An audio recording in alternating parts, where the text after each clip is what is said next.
May bago ng reyna ang Miss Universe 2023. Kinoronahan bilang Miss Universe 2023 si Shanice Palacios ng Nicaragua.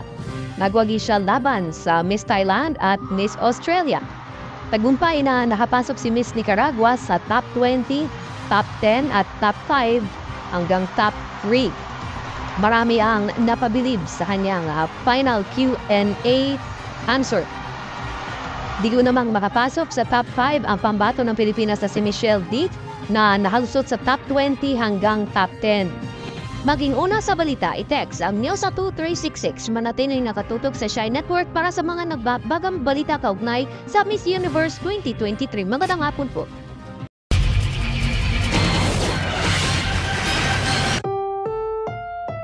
Ang susunod na programa ay rated PG. Patnubay at gabay ng magulang ay kailangan sa mga batang manonood. Happy Forex!